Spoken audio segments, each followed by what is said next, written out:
Water froze overnight in the desert. There was no electricity or modern tools. Persians learned how to make ice thousands of years before refrigerators, and their method still works today.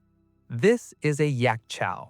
The oldest known Yakhchals date back more than 2,000 years, built during the Achaemenid era in what is now Iran. One of the most famous still stands in Abraku, a small city in the Yazd province.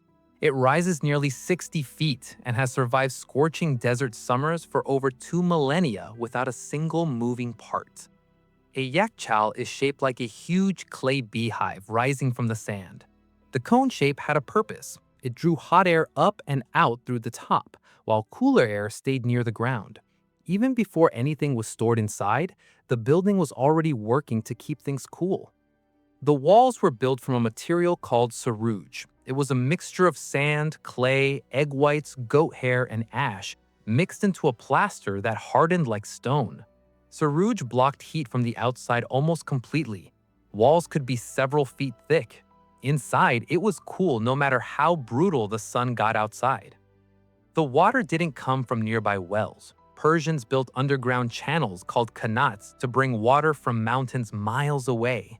The water arrived cool and was poured into shallow pools next to the Yakhchal.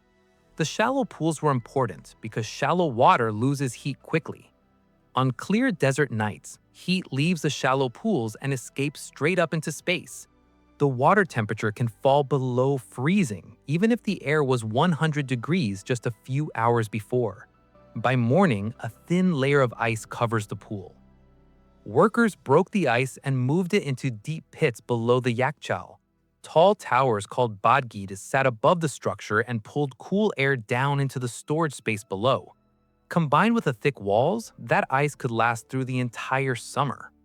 Persian nobility used it to cool drinks and preserve food in a climate where nothing should have stayed frozen. Ice was not just a comfort item, it was valuable enough to buy and sell. And entire trade routes formed around delivering desert ice to wealthy households.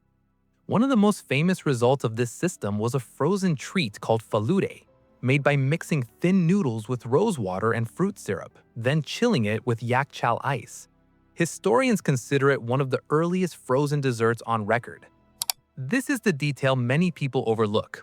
The Persians did not just use this method once. They repeated the process every clear night, collecting new ice while the old ice remained frozen underground. Their entire system worked using only geometry and physics. Yakhchal stayed in daily use for centuries. Some remained functional into the early 1900s, right up until mechanical refrigeration finally replaced them across Iran. Many passive cooling methods in eco-friendly buildings are inspired by Yakhchal design. These systems do not need a power grid or moving parts. They rely on clever use of shape, materials, and the environment.